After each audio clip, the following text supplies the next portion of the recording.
Easy. Oh, it's 4:30, so we're going to get cracking. So welcome everybody to Training Tuesdays.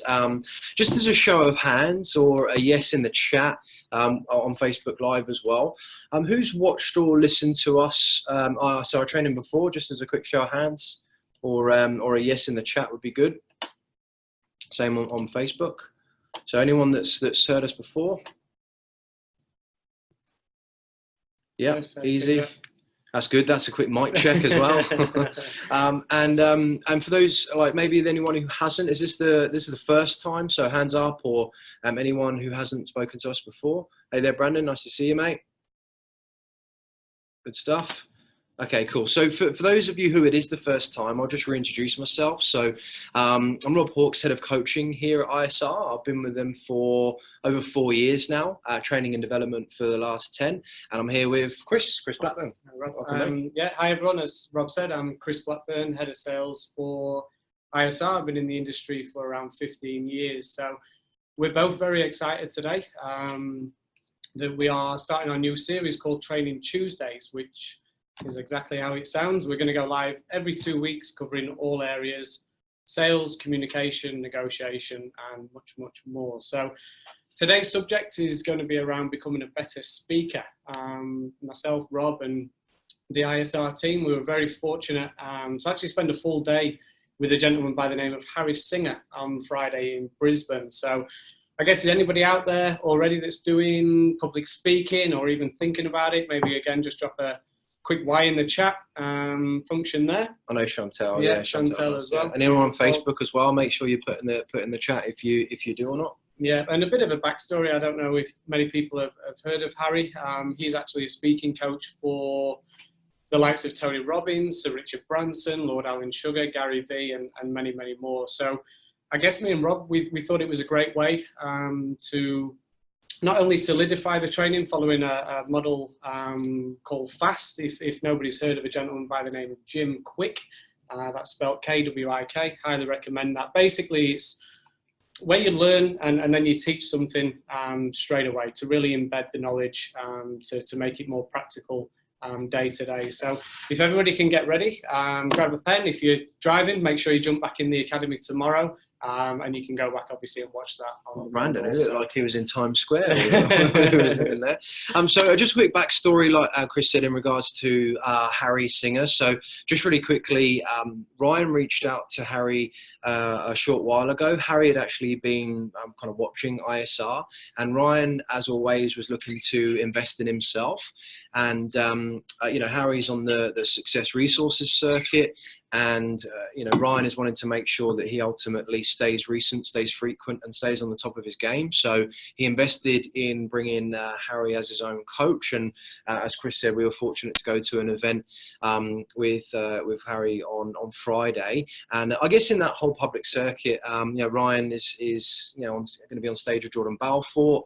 He did his one-to-one with Grant Cardone. Even in his boot camps, for those of you who know, we do boot camps. We've got a special on, by the way, if you want to jump on the website, have a look, 1788 for our boot camp at the end of this week. But Ryan really wanted to get better at delivering the content. He wanted to master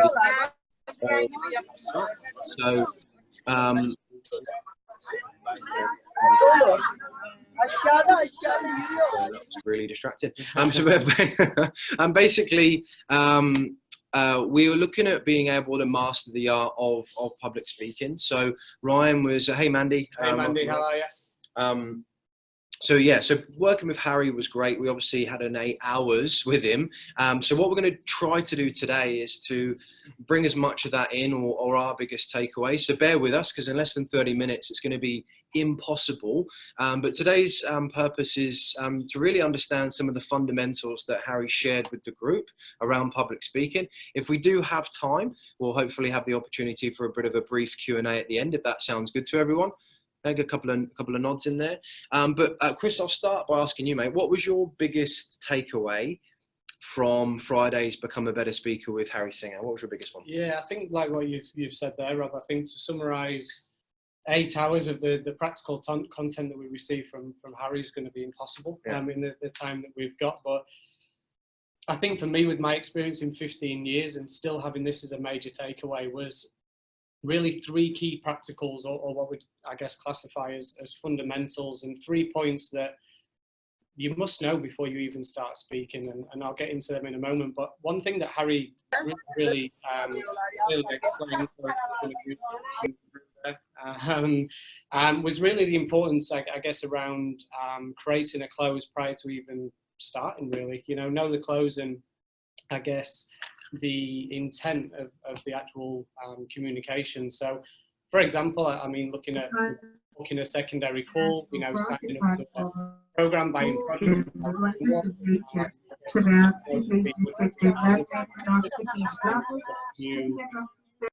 Brandon's phone keeps coming in and out. So yeah, sorry, going back to that, actually knowing what your call to action is. So if we're taking any notes, understanding what the call to action is based around the communication you're having. Harry explained, excuse me, that there's actually 3 types of a speaking event. There's a fee base where you can get, keynote, paid tickets, things like that.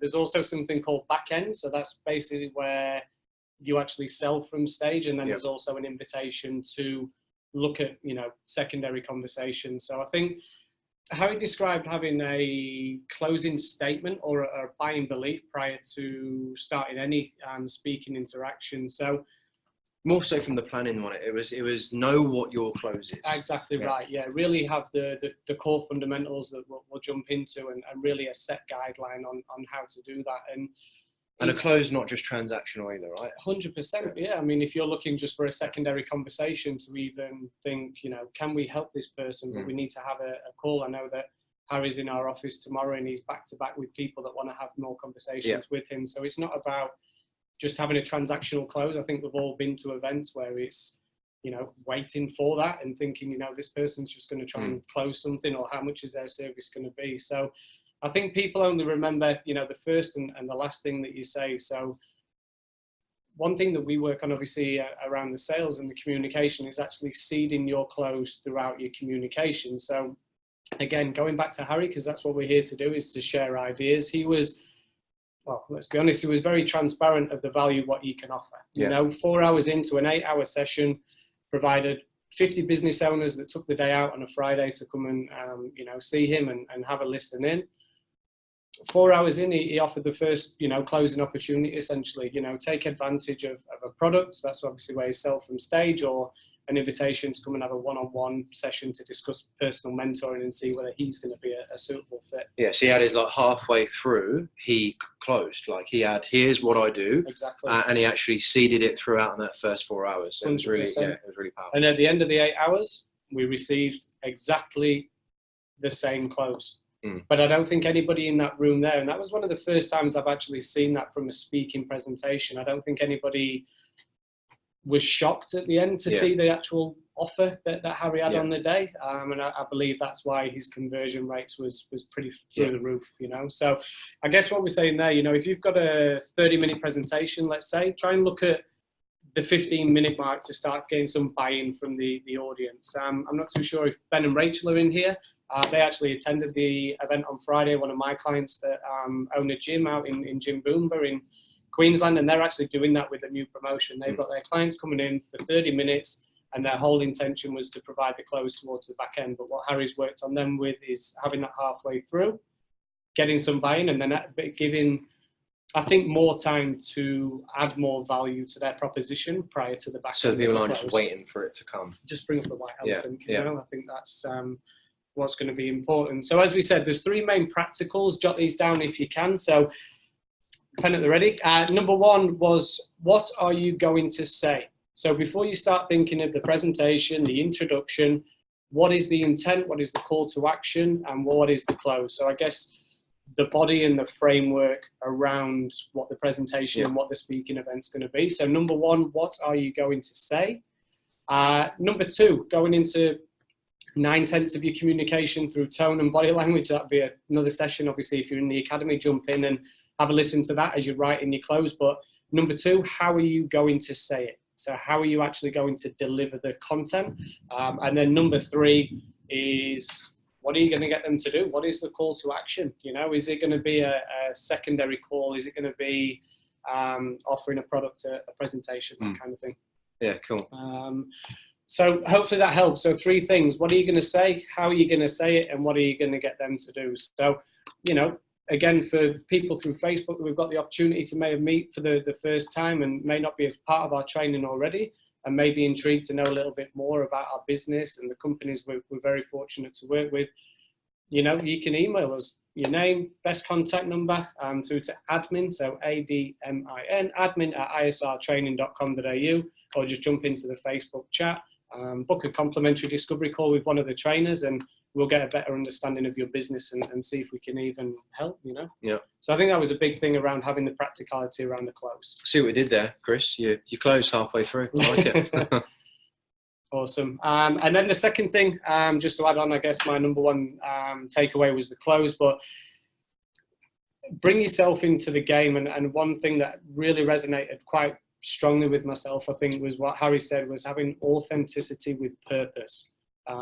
So making it unique, making it your own clothes, something that you can replicate, make it your own, and make better. I guess making sure it's memorable for you to deliver, and something that your audience is kind of willing to, you know, pay attention to. Authenticity with purpose. Yeah, absolutely. Because I think being real and vulnerable and humble and being yourself is a key part, people by people. Absolutely. So I think it was about bringing your, like, you've got a structure, but be yourself. 100%. Yeah, really people by people, you know, yeah. So being authentic is, I love you saying authenticity with purpose is gold. But that's for me, closing, having that as a structure, and then just being unique, being yourself. How about you, mate? There's me talking like a horse racing comment. How about yourself? Well, just going back on that as well, just really quickly, when establishing what we were going to do with this, I would have traditionally gone, well, we'll intro this, we'll say this, but actually starting at the end and reverse engineering it, I found really useful. Very true. In any of the coaching that we do, or any of my coaching sessions, or any of the other public speaking. So I think that for me was, you know, you start from the end and you work your way in. Look, the biggest thing that I took was probably something that I already knew anyway, but I didn't fully appreciate it, and it definitely blew my mind when I had somebody of his caliber kind of re-emphasizing it, and it will really help all of you who are already on Facebook and in the Zoom here that already do public speaking, or you're in board meetings or training. I was actually at a conference on the weekend, and I was watching the speakers, and they all did this, and I always knew that you needed to build authority from the moment that you enter a stage. So, obviously, the way that you do it, you approach the stage from the left. Obviously, when you're looking at the audience, that's the left. It's a bit strange. Harry said yeah. So, coming it from the audience's left-hand side, you know, standing in the middle, neutral. He called it spatial anchoring. We haven't got time to go through it, but, you know, neutral hand positions, just sort of around the belly button area. Relax into it. But the first thing that you do is ask a question, preferably 3. So I'll say that again, asking a question to establish authority. So it could be something really simple, like asking, you know, do they like coffee? You know, who here likes coffee? Yeah. Okay, who here doesn't like coffee? Okay, who here like doesn't drink at all? You know, or transport. Okay, who drove here? Yeah, by a show of hands, who drove here? By a show of hands, who got public transport?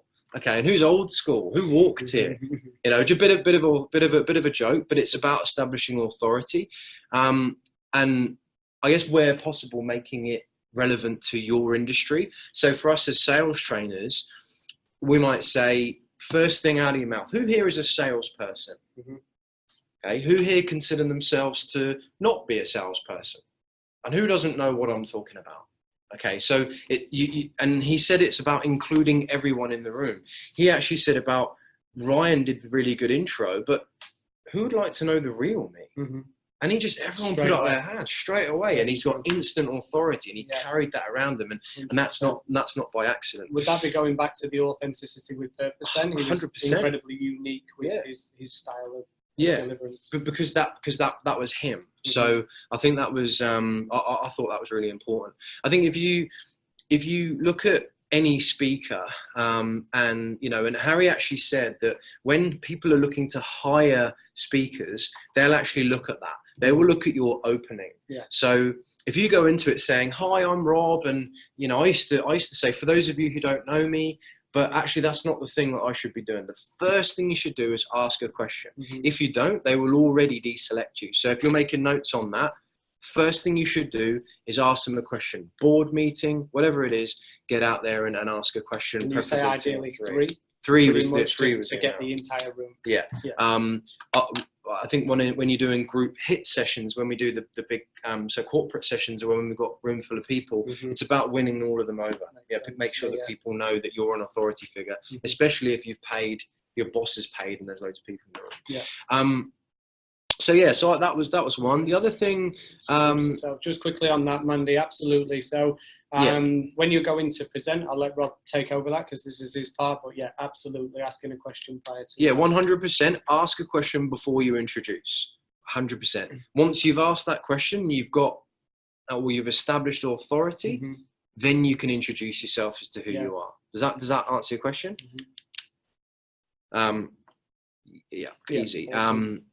Okay, so I think the last bit, what I would have found really useful, or what I did find useful, was something that Harry continually did was a re-emphasis of, and I don't know if you noticed it, but constant. What did I say? Okay, so you ask a question, get everybody to respond every time. So he made a joke about the Queen's English, talking about, I'd say water. What would I say? Water. Okay, and how would you say it? Water. Okay, and he just every 5 minutes, 10 minutes, he kept saying, what was that I said? He had acronyms, didn't he? He had class and world. Okay, what does C stand for? Close. What does C stand for? Close. Just constant engagement. And I think we did a session on it this morning. Every day we do training in the mornings, and we did a session on what we remembered from the session. Very true.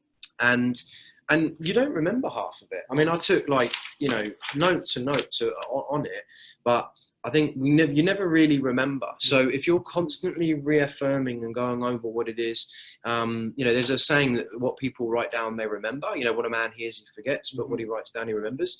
So that for me was super, super powerful. So I guess to summarize, asking a question before you introduce yourself, and getting constant engagement. We call them tie downs. Does this make sense? Am I helping anybody? Is this useful? There was a ton of other stuff like leverage and all that stuff, which we don't have time to get into. But I for me found that constant engagement throughout the 8 hours kept people engaged. And people at the end were saying that they'd never been so engaged in training before. He just, being around that world-class speaker was just like, okay. And there was a formula to it. It wasn't just by accident. And I think it dispels the myth that people are born to do that. Kind of thing. That's why he works with the people. I guess one thing that was very practical that Harry did live in front of everybody, and maybe put some more context for Mandy's question about asking a question prior to introducing yourself. Do you want to explain how that kind of rolled out in the way that he did that? Well, he just asked the professionals in the room to stand up and come and introduce themselves. There must have been about a dozen. Good 12. Not one of them asked the question at the start. They all said, hey, this is me, this is what I do, and some sort of then when he explained about asking a question and why, he got a group of novices, people that had never done it before. Good, 30 people. And he gave them a little formula to follow, and I tell you, it just that little section, they all looked like they'd been doing it for years. They came out, they were neutral. As a show of hands, who here wants to make more sales? Who here wants to do this? And it just felt like you were at an event, and it really highlighted the difference between the two. How people that speak professionally like he does and gets paid hundreds of thousands of dollars to do it, and speak with some of the best in the world. I think it rang really true to me. So that was I really like that. And then obviously making it relative to the industry. So I know with Mandy as an example, just go back to your question, obviously with the product you offer is understanding people's health, fitness, why they're looking to take the neutralized water and everything that you offer. And I guess getting the rooms buy-in prior to opening the presentation from there. And you can be smart with it. You know, you can be like, well, who here wants to feel better about themselves? Go here. Who here does, but they're a little bit uncertain about how to do it. You're going to win the room over straight away. And then that now you've got everybody involved. Now you've got a logical reason to then say, well, look. Let me introduce myself. My name's Mandy Spooner at X, Y, and Z, and you've owned that control. There were so many other things as well about answering a question, moving to the other side of the room. That was how just to work the stage. That spatial variation, or whatever it was. It's like anything. Fitting 8 hours into 30 minutes just doesn't do it full justification. But I don't know if we've done it justice at all. We'll see how we go. But I think having that 3-step process to a close. Again, 15 years in the industry. I've never looked at a sales process in that way, even though we work with so many companies. But do you mean the close? Having that preset before you even open the interaction. And like you said, it's not just about to close for a transaction, it's to close to potentially open a relationship. But it's also around structure. He called it syntax. So, you know, like what the structure is, and then following that, and then knowing what your end result is going to be. And then I think that repetition of content, you know, repetition of engagement, asking people, okay, does this make sense? Are you with us? What are the 4 stages? What are the, you know, for Chantal, it could be like, what were my 3 key tips for, you know, for social media engagement? What was number 1? Get them to repeat it back, because they'll walk away remembering things. So I think for me, that was, like, if anything, if I was to only remember those things, I found that really helpful. Because then you're not moving on to the next area of the presentation until the audience has fully taken that on board. Exactly. Just off the fact that Mandy asked the question there, and we did say that we were going to, has anyone else got any other questions? I don't know if Lauren, if there's anyone on Facebook that wants to type in some questions into the comments, or you know, inside of the you know, the Zoom here. So anyone got any questions that they want to ask? 6 or 7 minutes left. You know, you're welcome, Chantal. You know, what was Harry's favourite you know, football team? It's Arsenal. Okay, well, while people are thinking, I've got one for yourself, mate. Is put me on the spot. What you mentioned your goals earlier on. We do a goal setting, and we want to look at what we want to achieve this year. You said that you want to do more public speaking. You know, you want to step out of your comfort zone. Just with a couple of minutes, mate. Why do that? I think ever since been mentored through ISR and growing personally, I think it's a tough question, but 17 years of age, I went into sales, and I worked in a call center with 3,500, 4,000 people. So I've just been very conformed to that. That's just my way of communication. You know, I feel incredibly comfortable. You put a headset on me, and you've seen, you know, I'll have a conversation with any business. But the problem is with that, unless we're on a Zoom call like this, and again, this is something for me to grow personally and have the opportunity to speak to so many people. I think if you believe you can lend value, it widens your scope, so to speak. I think it gives you more opportunity. You know, if you've got a potential business client that you're speaking to, like National Storage as an example, they've got hundreds of staff. There's a potential that I could communicate with more people inside the same organization. So I feel like public speaking, if you've got a nice intimate room of 50 and you can get up there and you can control the room and you can have confidence and you can have, I think what Harry said, it's not a fear of public speaking. I think it's a fear of the process. So actually understanding, I guess, the value, you know, do you know what I mean? Like the why behind being able to communicate with more people on the same subject, but in the same amount of time. I think it's time maximizing. I think if you're... You mean like one to many? Exactly right. I think if you're speaking one-to-one, you can still make some, you know, great... Like I said, I've been very comfortable for 15 years doing that kind of process, but I just believe the next step is to, you know, step outside your comfort zone, do something a little bit different, have the ability to speak to more people. It's where we grow, right? Absolutely, growing comfort. I mean, do you believe... You got a question, Facebook. So do you believe that anyone can be a public speaker? Absolutely. I think the testament to that, and you referenced it as well, our director, Ryan Tuckwood, is a mechanical engineer by trade. He's somebody who's mentoring me personally to get up to that sort of process. And, you know, Brian's hated sales, you know, had anxiety around selling and communicating. Literally 2 years ago, the thought of him standing on a stage, speaking in front of people, he did his power pose and everybody laughed. Stood like this. He had this thing Harry kept taking. He was like, stand like that. Stood there really wooden because he thought that was his power pose. And again, you know, through education, through getting out of his comfort zone and doing everything that Ryan's done, he's, you know, you referenced it before. Next month, he's on stage introducing and emceeing the event for Jordan Belford. Down in Success Resources yesterday, brought Harry on stage. You know, but I think though, like the most people will think they can't because of a bad experience at school. You know, that they're told to stand up in front of a group of people and speak when you don't really know what you're talking about.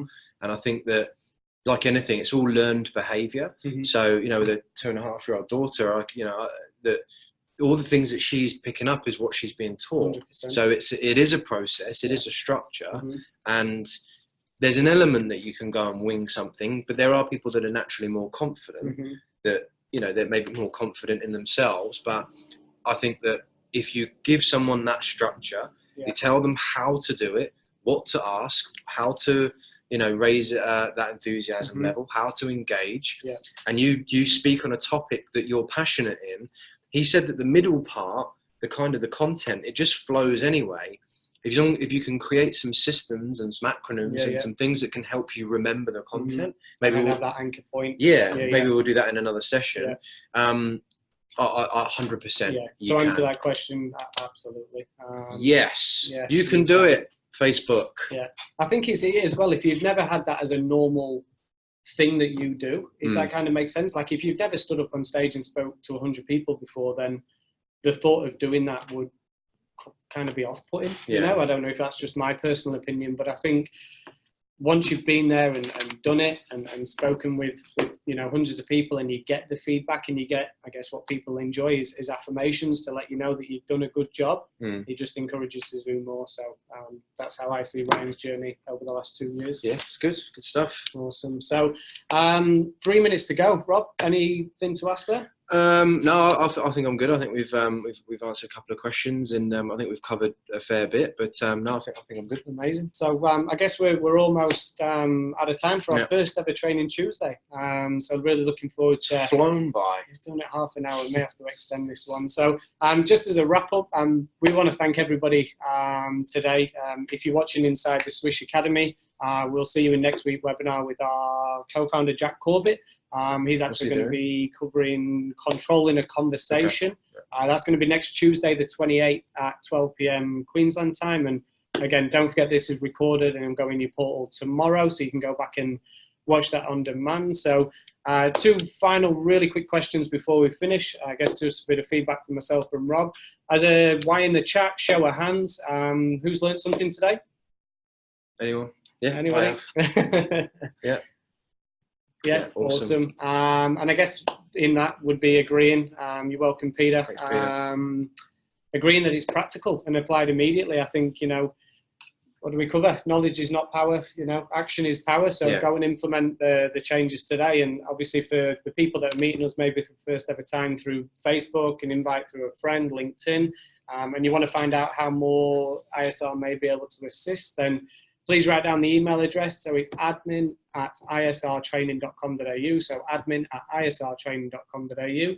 Simply just send an email with your name, phone number to that address. We'll arrange a suitable time to complete a complimentary discovery call, get a better understanding of yourself and whether we can help or not. But what about Facebookers? How do they do it? Just pop that into the chat, or again, admin@isrtraining.com.au. Just pop us an email in there. But thanks again for the time again today. Don't forget, in 2 weeks' time, Training Tuesdays will be back. Myself and Rob are going to be covering third-party stories and the importance on how and when to use them in all areas of communication. So thank you again. Enjoy the rest of your evening, and we look forward to catching all up in 2 weeks. Yeah, we'll do. Take care. Bye Facebook. Goodbye Zoom. See you guys soon. Bye Mandy. Josie, Ben, Peter. See ya.